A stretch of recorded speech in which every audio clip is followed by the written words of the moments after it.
일은 관리자분들이 주시지만 결국 현장에서 프로그램이 쓰기 좋다 안 좋다 평가는 오퍼레이터 현장분들이 하시기 때문에 개발자의 태도 이게 중요한데, 돈 주는 사람만 중요하게 해서 그 일을만 하면 내가 프로그램이 끝났다 라고 생각하는 게 아니라,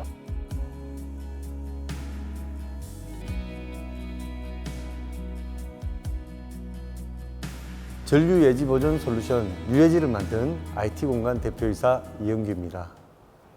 처음 이제 장생포 초등학교는 울산에 다녔었는데 야구부라는 게 있더라고요. 아주 빼어난 수준은 아니지만 그럭저럭 잘한다는 소리를 듣고 또 재밌게 야구를 했는데, 중학교 때 어깨도 다치고 계속 이렇게 야구를 해야 될지 고민을 좀 해봤는데, 프로 가서 이제 최고의 선수가 될 수 있을까 이런 고민에 그만두고 수업을 이제 처음 들어갔는데, 저는 야구를 10년을 했지만은 친구들은 공부를 10년 했기 때문에, 그러면 친구들하고 같은 선상에서 출발할 수 있는 거는 무엇일까? 친구들도 안 하는 컴퓨터를 공부해서 나는 사회에 나가서 일을 할 수 있으면 되겠다라는 생각에 컴퓨터를 배워야겠다는 생각을 하게 됐습니다. 그 생각으로 무작정 이제 학교 앞에 컴퓨터 학원이었는데, 같은 원생들이 키가 되게 작은 겁니다. 이제 초등학생들이 오는 학원이구나. 오히려 그게 더 초등학생들과 같이 이제 컴퓨터를 배웠던 것이 행운이 아니었나 생각합니다. 프로그램을 가지고 자격증을 따서 직업으로 삼아야겠다라는 생각으로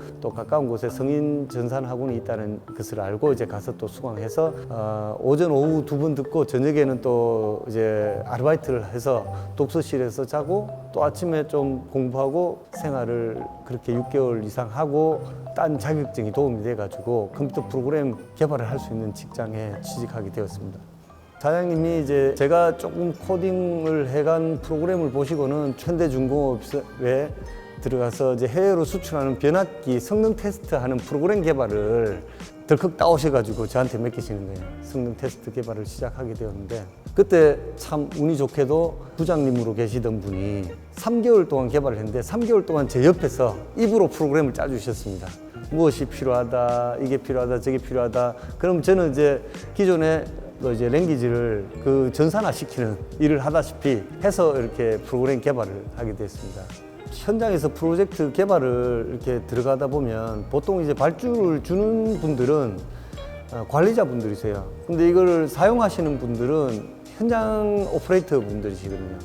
그러다 보니 이제 다 했어요라고 현장에 설치해주고 나와버리면 현장 오퍼레이터들은 현장에서 사용할 때 불편함이라든지 그 필요한 기능이라든지 이런 것들이 많이 빠지게 됩니다. 그래서 그 사용자 입장에서 고민해 드리면, 일은 관리자분들이 주시지만 결국 현장에서 프로그램이 쓰기 좋다 안 좋다 평가는 오퍼레이터 현장분들이 하시기 때문에 개발자의 태도 이게 중요한데, 돈 주는 사람만 중요하게 해서 그 일을만 하면 내가 프로그램이 끝났다 라고 생각하는 게 아니라, 더 좀 편리하거나 또 이렇게 효과적인 사항이 없을까를 고민하게 된 게 이제 높게 평가해 주신 이유가 되었습니다. 한 10년 정도 이런 개발을 하다 보니까 어느 순간 나이가 이제 29이 됐습니다. 29대 든 생각이 그냥 이게 거창하게 내가 기업가가 되어야겠다, 창업을 해가지고 사업을 해야겠다 이런 생각은 없었습니다.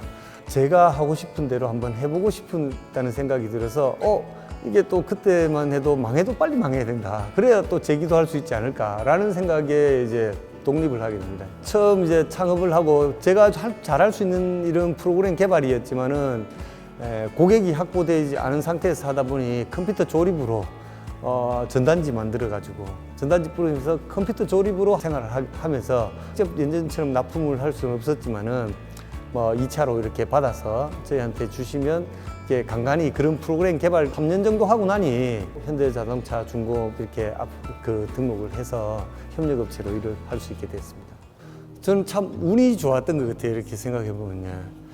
처음 컴퓨터를 시작했던 것도 이제 운 좋게 초등학교 학원부터 시작했지만은 울산이라는 곳에 태어나서 내가 컴퓨터 프로그램으로 자동차, 조선, 석유화 그리고 대한민국에서 제일 큰 회사들은 그때 당시에 울산에 다 있었기 때문에 어떤 이점이 있었냐면 엔지니어로서는 최고의 장비들을 접해볼 수 있는 기회가 많았었습니다.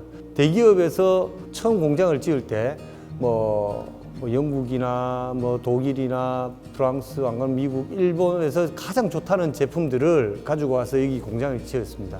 그러면 세계에서 참 수준 높은 장비들이 여기에 다 설치되어 있는 거예요. 근데 장비들이 많이 고장 나는 겁니다. 고장을 나니까 뭐 해외에서 고쳐주는 것도 있지만은 자체적으로 울산 안에서 처리해야 될 부분들이 많았었습니다. 그러던 중에 현대자동차 3차체 공장에서 갑자기 컨베이어가 정지가 되고 한 2시간 가량 라인이 섰는데, 이런 문제가 이게 우리는 그냥 한 2시간 정지가 됐다 치지만 공장 안에서는 2시간 때문에 한 1, 20억씩 이렇게 손실을 봅니다. 뭐 공장장님이 그 일로 인해서 또 이제 잘리시고 다른 공장장님이 또 오시게 되는 그런 일이 이제 생기게 되어서 그 새로운 공장장님이 이 다운타임을 줄이자, 그런 것들을 사전에 그 경고하고 이런 것들을 하려면 그때 당시에는 진동 분석, 소음 분석, 유 분석, 열화상법, 온도법 뭐 이런 것들이 있었는데 전부 다 사람이 많이 들어가거나 기계 장비가 비싸거나 돈이 많이 들어가게 됐습니다. 장비는 한 400여 대가 있는데 10대 정도 보는데 한 400대 중에 10대는 이제 사전에 경보하지만 나머지는 390대는 고장나면 똑같이 세워야 된다는 결론이 나오니까 현장에서 이제 이런 고민이 생긴 겁니다. 아, 최대한 예지 보존을 많이 이제 좀 할 수 있으면 좋겠다. 기존에 진동 소음 분석보다는 한 20배에서 40배 정도 개수를 많게 할 수 있어서 제가 전류 예지 보존을 처음 제안하게 됐습니다. 설비를 이제 설치를 하고 1년 정도 지나서 이렇게 고장난 곳을 데이터 분석을 했습니다. 하고 나니 이거 고장나기 전에 뭐 석 달, 2달, 1달 전에 변곡점이 이제 발생하는 거를 이제 보고는 이게 의미 있겠는데 라는 생각을 서로 하게 됩니다. 그때 한참 자동차 공장을 많이 지을 때니까 북경 3차체 공장에 또 한번 해보자. 그리고 거기도 또 고장이 나고 이런 데이터가 남으니 확장해보자 라는 이제 또 제안을 주셔가지고 멕시코 공장에 프레스 차체 의장 도장 공장에 전체 설치하게 됩니다. 괜찮네 하니까 한국 공장에 설치하게 되고 러시아, 터키, 중국, 뭐 인도 공장 이렇게 이제 확대가 되게 되었습니다. 사드로 인해서 자동차 업계가 이제 많이 힘들게 되었고요. 다른 데도 팔 데 없는지 알아봐라. 이제 현대자동차, 기아차에서는 당분간 공장의 이제 신설이라든지 이게 개조는 많이 확장이 어렵다라는 얘기를 하시더라고요. 그래서 또 포스코, 카이, 뭐 한화, 뭐 LG 이쪽으로 이제 저희가 이제 제안서를 넣게 되고 이런 실적이 있으니까 한번 써주시더라고요. 그래서 뭐 이런 고장 내지 사례들을 이제 확대할 수 있었던 게 오히려 전화위복의 기회가 되었습니다. 기존에 이런 방법이 없던 게 아니라 소음, 진동, 유분석, 온도, 열화상 뭐 이렇게 많은 이제 좋은 기법들이 있었습니다. 얘들의 한계점이 공장은 현대자동차만 해도 구동부가 4만여 개, 포스코 포항 공장만 해도 20만여 개. 의 회전기가 있습니다. 뭐 이것들을 다 예지 보존하려고 이제 들면 진동 분석하고 기존의 이런 분석들은 너무 비싸기 때문에 공장을 하나 새로 지어도 그 돈을 감당하지 못할 정도의 비용이 드니까 앞뒤가 바뀌었다는 생각이 들었고, 그러면 우리가 이걸 전수 검사를 하려면 첫 번째 이런 그 기회 비용이라든지 이런 것들을 이제 감당할 수 있어야 된다. 저희가 모든 사람들이 MRI를 찍어야 되는 건 아니라는 생각에 그러면 엑스레이나 CT나 안 그러면 그냥 이제 청진기 정도로 이게 사람들의 컨디션을 볼 수 있는, 그러면 더 이제 조기 발견이 쉬울 거다라는 생각이 들었습니다. 가성비가 좋아야 된다. 라는 생각에 이제 기존의 40분의 1, 지금 현재로는 또 80분의 1 비용으로 개소수를 늘릴 수 있는 그런 이제 전류 예지 보존 UAG가 이제 만들어지게 됐습니다. 좋은 도구들을 어떻게 써야 될지, 그리고 또 현장에서는 어떤 식으로 장비를 또 운영하고 있는지, 거기에서 어떤 컨디션들이 이상 신호에 가까운지, 이런 것들에 대한 그 이제 경험이 쌓이게 됩니다. 빅데이터가 되고 AI가 되려면 결국 이게 데이터 분석에 필요한 컴퓨터가 10,000대가 필요할 때 이거 10,000분의 1로 데이터를 줄이게 되면 한 대 가지고 되는 이런 효과가 있겠다라는 생각이 들었습니다. 그래서 그런 필터 기능을 계속 고도화해서 개발하고 또 특허를 이제 내게 되었습니다. 새로운 아이디어가 명문화되고 이렇게 기록에 남는 것들, 그리고 또 공유한 것들이 중요하기 때문에 그게 전체적인 사회를 발전시키고 그 의욕을 이제 부추기기 때문에 이제 알고리즘으로 남겼던 현장에서 필터를 만들든 방법론을 만들든 했던 것들을 제 특허로 남겨야 되겠다. 이게 내 개인과 회사를 위한 일이기도 하지만 결국은 이게 사회와 인류를 위한 문제이기도 하다라는 생각에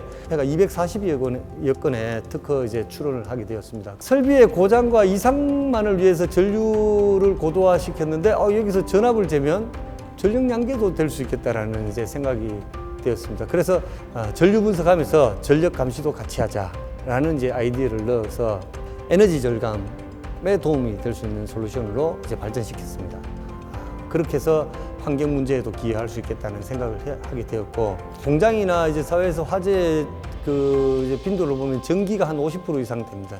그러니까 전기의 합선이라든지 누전이라든지 뭐 잘못된 사용으로 인해서 과부하로 인해서 이제 열이 생겨가 불이 난다든지 하는 부분들은 전류를 보면 이상파형이라든지 이런 것들이 생기는 것을 고도화해서 보면 잡을 수가 있습니다. 현장에 갑작스러운 다운타임이나 고장이 생기면 급해집니다. 급할 때 항상 안전사고가 수반됩니다. 이런 급한 상황을 사전에 막아드리면 줄어든다는 이제 생각이 들었습니다. 그리고 우리가 빅데이터 AI를 하려면 전처리라는 과정을 거치는데 이 전처리하는데 90%의 비용이 다 들어갑니다. 10,000분의 1, 1000분의 1 전처리를 미리 할 수 있는 양질의 데이터가 이제 자원이 생기기 때문에 빅데이터 AI에도 도움이 되는 것이고, 그리고 기존의 초기에 스마트 팩토리라고 했던 산업에 있어서 자동화 장비에 좋은 장비에 돈을 많이 들여서 하는 게 스마트 팩토리라는 오해가 있었습니다. 그런데 저희는 돈을 많이 들여서 자동화 수준을 올린 것은 현명하지 않다라는 생각이 있습니다. 그래서 말 그대로 우리가 스마트 팩토리를 하려면 합리적인 투자를 해서 데이터로 저렴하게 또 어렵지 않게 공장 운영에 도움을 드리고 또 그걸 통해서 잘 건전하게 운전하는 것이 스마트 팩토리가 아닐까라는 생각에 돈으로 이제 해결하는 스마트 팩토리가 아니라 데이터로 사람으로 해결하는 현명한 유해지가 추구하는 스마트 팩토리라고 말씀드릴 수 있겠습니다. 그냥 제가 많은 이런 사회에서 받은 혜택을 사회에 돌려주지 못한다는 생각이 들었습니다. 제가 처음 태어나면서부터 제가 1, 2, 3, 4를 알았던 게 아니라 기존의 인류가 많은 이제 노력으로 인해서 이런 것들을 1, 2, 3, 4를 한꺼번에 짧은 시간 안에 배울 수 있도록 이렇게 발전시켜 놓았지 않습니까? 그때 많은 분들의 노력이 이제 있다는 걸 이제 인식하게 되었습니다. 그렇다면 저도 제가 이렇게 현장에서 배우거나 그럼 제가 이해한 것들을 책으로 남겨서 사람들한테 또 이제 알려줘야겠다라는 생각을 했습니다. 그러면 내가 현실적으로 할 수 있는 일은 뭘까? 그러면 경영을 하고 기업가가 되어서 내가 옳다고 생각하고 내가 이렇게 받았다고 고마워하는 것들을 같이 이런 고마움들을 전달할 수 있는 사람들을 이제 많이 만들자. 그리고 또 그 가치가 사회적으로 의미 있는 정도의 규모를 만들자라고 생각해서 그걸 정량적으로 환산해 보니 매출 100조와 직원 2만 명의 회사를 만들어서 사회에 기여하고 멈추지 않고 달릴 수 있는 동기부여를 이제 가지기 위해서 목표로 잡았습니다.